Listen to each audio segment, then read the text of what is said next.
Hey guys, Nick here again. More information about the Paradise Duett. I wanted to share something with you guys. This is the original green book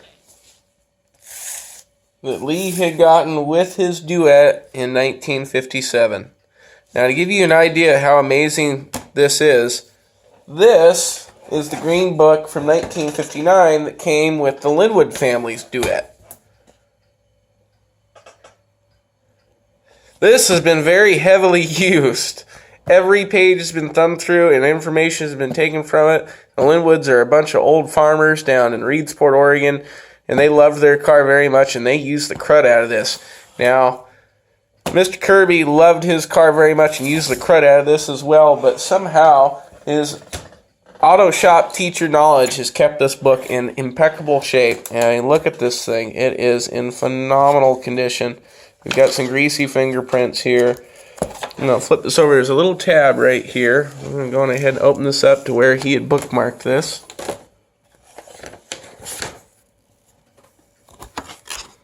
Right here. Gearbox.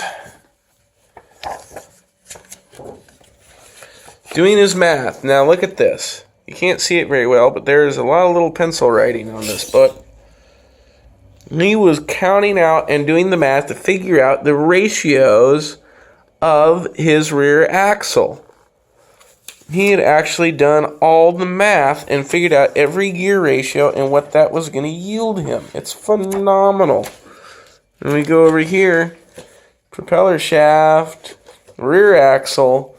We're going to look at the rear axle pages here a little bit.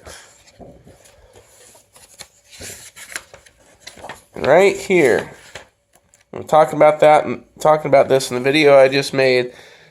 This is his homework from 1966, searching for a very particular axle from a very particular year. Look at that. AAA Stockton Boulevard. They had his axle. Late 445. 563 to 1. He had a 455 to 1. That's it. He found his axle. And there's his receipt from 1966. I was wrong on the price. $67.60 for AAA Auto Parts to buy the axle for the car. Remarkable. I'm not sure if the family knew this was in here, but this is the kind of little gems that I love to find in these things. And this guy was brilliant. He wrote out everything. There's notes in this book on the pages. He's writing out step-by-step instructions on what he did and what he changed and how it worked and what he had to do. It's remarkable. It really is remarkable. Now, there's this. Now, the reason this survived is because Pam had this at her home, which was not in Paradise. And I'm really, Pam, again, thank you for getting this to Cameron and getting this to us. We love having this. This has been such a great help for bringing this car back to life. The other really awesome thing, and I have lots of detailed photos of these on the photo album on our Facebook page, he was doing his homework. Now, the dealership he dealt with was also a Datsun and Toyota dealer as well as Volvo. They did foreign cars. There's some other funny things. Here's a Jeepster sales brochure. Another Datsun brochure.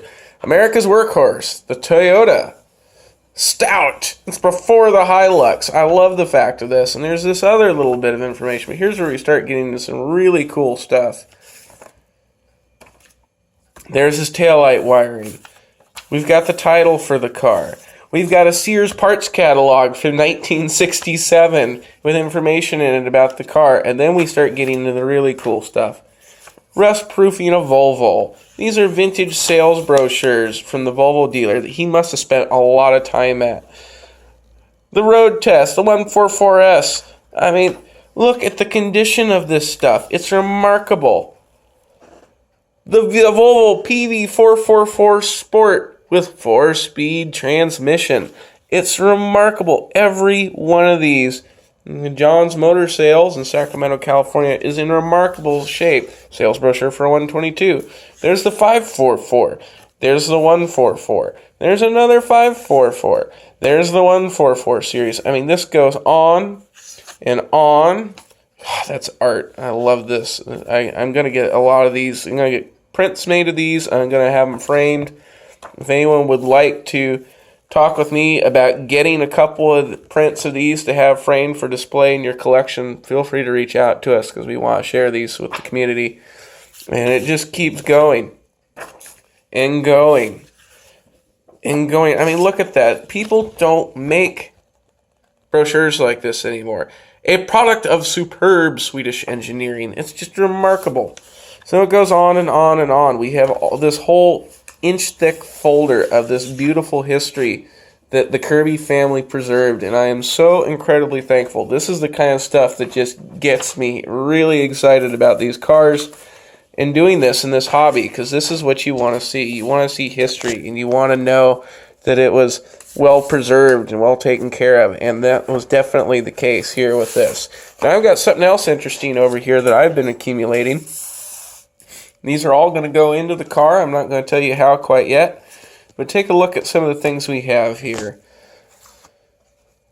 This is a collection of vintage pictures. Get this little slip out of here. This is Paradise, California. Paradise, California, back in the day, back when this car would have been just about brand new. Here's a nice color shot of the main drag. That's Paradise. That really is Paradise. I mean, going beyond that, we've got some old brochures from Manny's Coffee Shop. That's an old postcard. Here's another old one from the Hawaiian Punch place. It used to be, let's see, where was this? Mission Bay, San Diego. There's a little card from the Mission San Juan Capistrano, California. And then we have a pile of vintage maps. Here's Yosemite. Enjoy them from a distance. So this is all vintage car stuff that I've been accumulating. The Wax Museum from San Francisco's Fisherman's Wharf from the 60s. Mendocino Coast Botanical Gardens, Old Mission San Juan Capistrano, Luther Burbank Memorial Garden in Santa Rosa. Here's a vintage shell map. SeaWorld, Mobile, California. Hello, Traveler. These are all vintage maps I have a very special plan for, and they're all going to be going in the car. California Phillips, 1966. 1972, Shell, California, Mobile, California. It goes on and on. Now, here's a couple of really cool things I'm really excited to have. This is a matchbook. Cynthia's Brunch House, Paradise. There's another one of these in here, too. Hilly and Ralph's Cafe, Paradise, California. Try and find these anywhere in the world. You'd be very hard pressed. Oh boy, I think it must be 11 o'clock. Vintage shell map, 76 highway map. This is all stuff that we're going to be putting into the car. And we've got some other really cool things over here that we've been sent. If I can get my fingers underneath it. Paradise, Bartlett Pears. This is in California. This is all stuff that we're going to be tying into the car and its history. This is stuff that I've been accumulating in the past couple months for the car for something special I got planned for it. I just wanted to share some of this stuff with you. These are remarkable pieces of well-kept, well-preserved family history.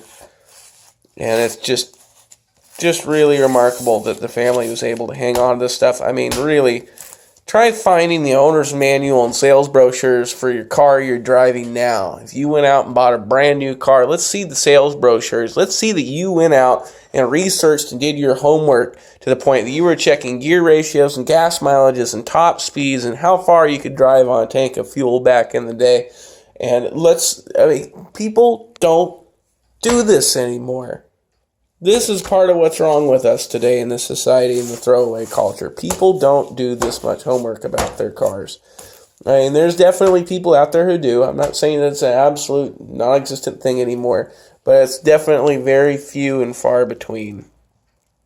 And we are really stoked that the family and Mr. Lee had taken as much care of this car to have this stuff on hand for us today to sit here and enjoy and admire and go, wow. How cool is this?